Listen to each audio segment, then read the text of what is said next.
Hello everyone, welcome back on my YouTube channel. Industrial law में जो आज हम टॉपिक डिस्कस करेंगे वो है ग्रेजुटी एक्ट 1972, जो हमारा मेन टॉपिक चल रहा है, जिसमें हमने लास्ट लेक्चर में इसके कुछ सब टॉपिक डिस्कस कर लिए हैं।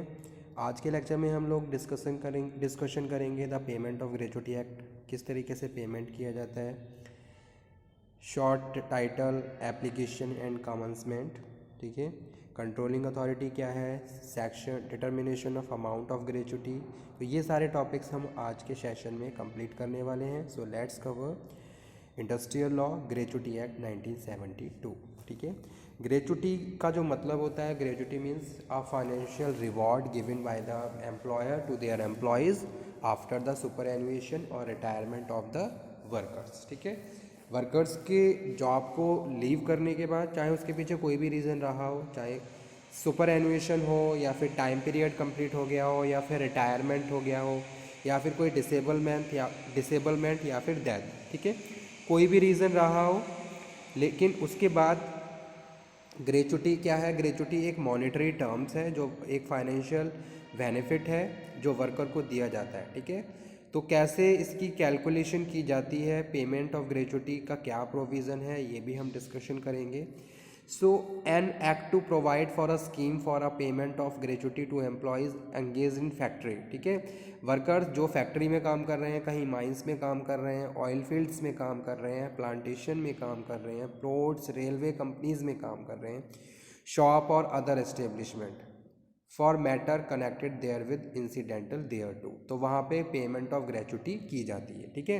अब यहाँ पे एक चीज़ और डिस्कस कर रहे हैं कि भाई पेमेंट ऑफ ग्रेचुटी का जो प्रोविजंस है वो एप्रोप्रिएट गवर्नमेंट के द्वारा डिसाइड किया जाता है, ठीक है। अब एप्रोप्रिएट गवर्नमेंट को मैं ऑलरेडी डिफाइन कर चुका हूँ, यहाँ पे दोबारा से एक्सप्लेन कर देता हूँ क्या मतलब होता है एप्रोप्रिएट गवर्नमेंट का। तो जो फैक्ट्री, जो एस्टेब्लिशमेंट जिस गवर्नमेंट के रेगुलेशन से रन करती है, वो गवर्नमेंट उस फैक्ट्री के लिए एप्रोप्रिएट गवर्नमेंट होती है, ठीक है। तो यहाँ पे अगर मैं बात करूँ रेलवे कंपनीज की बात करूँ, पोर्ट की बात करूँ, ऑयल फील्ड्स की बात करूँ, माइंस की बात करूँ, तो इनका रेगुलेशन सेंट्रल गवर्नमेंट के द्वारा होता है और सेंट्रल गवर्नमेंट के प्रोविज़न ही इन फैक्ट्रीज़ में फॉलो किए जाते हैं, ठीक है। तो central government in factories, in companies के लिए या फिर इस तरीके की जो एस्टेब्लिशमेंट है उनके लिए एप्रोप्रिएट गवर्नमेंट होती है। बाकी जो अदर एस्टेब्लिशमेंट का यहाँ पे बात की गई है कि भी जो कोई भी कंपनी जिस भी स्टेट में सिचुएटेड है और जिसका रेगुलेशन जो स्टेट के गवर्नमेंट के द्वारा किया जा रहा है, वही उसके लिए एप्रोप्रिएट गवर्नमेंट है। तो गवर्नमेंट एप्रोप्रिएट गवर्नमेंट डिसाइड करती है पेमेंट ऑफ ग्रेचुटी, ठीक है।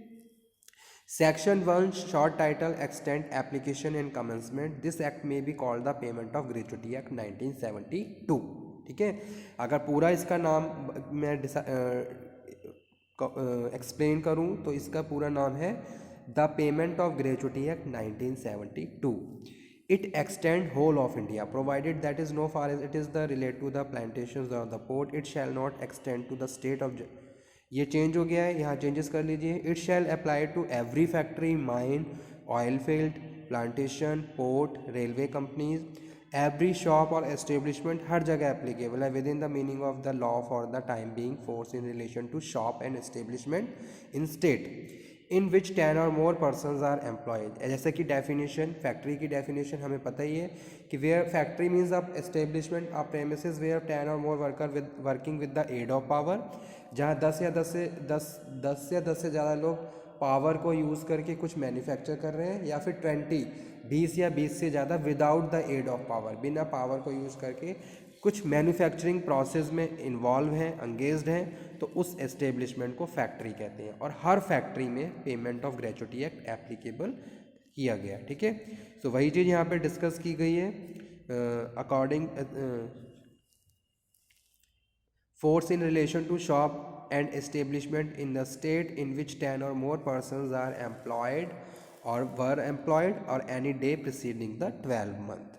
Such other establishment or class of establishment in which 10 or more employee are were employed any day of preceding 12 month, as central government may by the notification specify in this behalf, a shop or establishment to which this act has become applicable shall continue to govern by this act notwithstanding that the number of persons employed therein at any time after it has become applicable fall below 10, it shall come into the force of such 2 dates central government by the notification appoint. ठीक है, controlling authority का क्या मतलब है? Appropriate government में by notification appoint any officer to be controlling authority.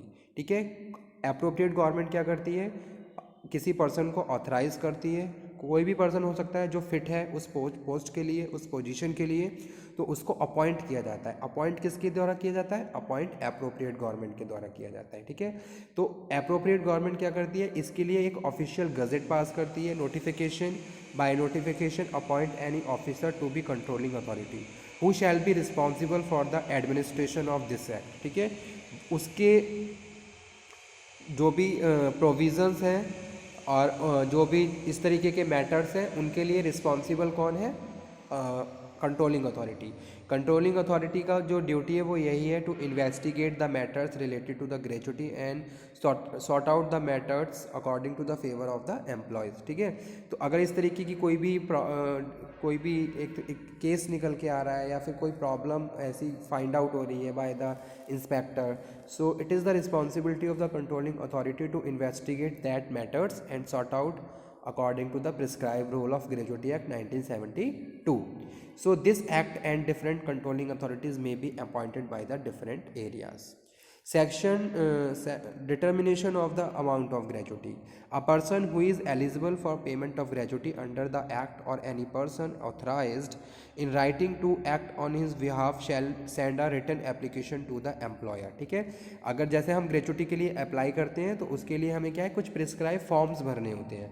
उन forms को उन एप्लीकेशंस के थ्रू और कुछ सच डॉक्यूमेंट्स अटैच करके हम एम्प्लॉयर को सेंड करते हैं. ठीक है, तो अगर कोई भी वर्कर ग्रेचुटी के लिए अप्लाई कर रहा है तो first of all they have to fill the prescribe forms. और जैसा कि हमें पता है एचआर में बहुत सारे फॉर्म्स होते हैं, उन फॉर्म्स को हमें फिल करना होता है और उन फॉर्म्स को फिल करने के बाद जो डॉक्यूमेंट्स होते हैं वो अटैच करके हम एम्प्लॉयर को सेंड करते हैं विद इन सच टाइम. और उसका भी कुछ टाइम होता है कि भी कितने टाइम के बाद अप्लाई कर सकते हो और कितने टाइम के अंदर आपका मैटर कंसीडर किया जाएगा. As may be prescribe for the payment of such gratuity. ठीक है, as soon as gratuity become payable the employer shall whether the application refer to subsection 1 has been made or not determine the amount of gratuity. ठीक है, तो फिर जैसे जैसे information employer तक पहुंचती है, it is the responsibility of the manager और the employer to calculate the gratuity of that person and amount payable within the given time period. ठीक है, अब यहाँ पे बात कर रहे हैं the employer shall whether an application referred to an subsection gratuity and give notice in writing to person to whom the gratuity is payable and also to controlling authority specifying in the amount of gratuity to determine. The employer shall arrange to pay the amount of gratuity within 30 days from the date. ठीक है, within from the date of the application 30 days के अंदर gratuity को payable करना होता है to person whom the gratuity is payable. If the amount of gratuity payable under subsection 3 is not paid by the employer within the third period specified in section 3, the employer shall pay from the date on which gratuity becomes payable the date on the which it is paid. Simple interest at such rate and not exceeding to the rate notify the central government from time to time for repayment of long term deposits as that government may by the notification specify, provided that no such interest shall be payable if the delay in the payment is due to the fault of the employee.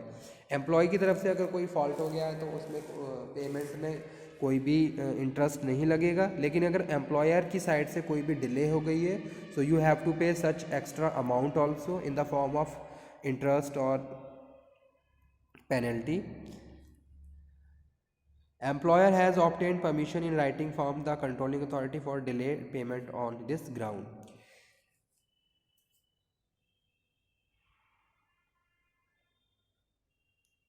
Okay, the amount of gratuity payable under section 3 is not paid by the employer within the period specified in subsection exceeding 30 days. अगर 30 days के अंदर payment नहीं हो रहा है तो उस case में क्या है,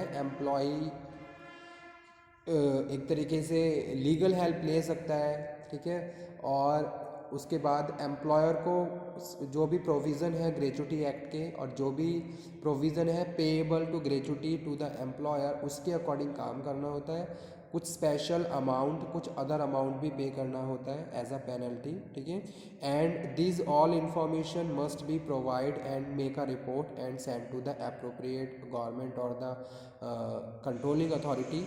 तो पूरी रिपोर्ट बना कर सेंड करनी होती है। उसका भी एक टाइम पीरियड डिसाइड होता है कि भाई कितने टाइम पीरियड तक वो रिपोर्ट भेजनी है, ठीक है। So provided further that no appeal by an employer shall be admitted unless at the time of preferring the appellant either produce a certificates of the controlling authority to the effect that the appellant has deposited with him an amount equal to the amount of gratuity required to be deposited under the subsection 4 or deposit with the appellate authority such amount. Appropriate government or the appeal authority as case may after giving the parties to appeal reasonable opportunity being heard confirm and modify reverse to the decision of the controlling authority, ठीक है। तो यहाँ पे मैं बात कर रहा हूँ कि भाई कुछ ऐसे इवेंट भी अकर हो जाते हैं फैक्ट्रीज़ में, ऐसे ग्रेचुइट अमाउंट जो है वो प्रॉपर पेएबल कैलकुलेटेड नहीं है, ठीक है। अमाउंट की कैलकुलेशन प्रॉपर नहीं हुई, या फिर जो टाइम पीरियड है वो प्रॉपर नहीं हो रहा, या फिर वर्कर एंटाइटल नहीं है ग्रेचुटी के लिए and he is applying for that. तो जितने भी ये माइनर केसेस होते हैं और मैटर्स होते हैं they must be investigated by the controlling authority और ऑथराइज पर्सन। तो जैसे क्या है, जो भी पर्सन गवर्नमेंट ने ऑथराइज किया है वो इस तरीके के मैटर को इन्वेस्टिगेट करता है और उसको सॉर्ट आउट करता है। So okay.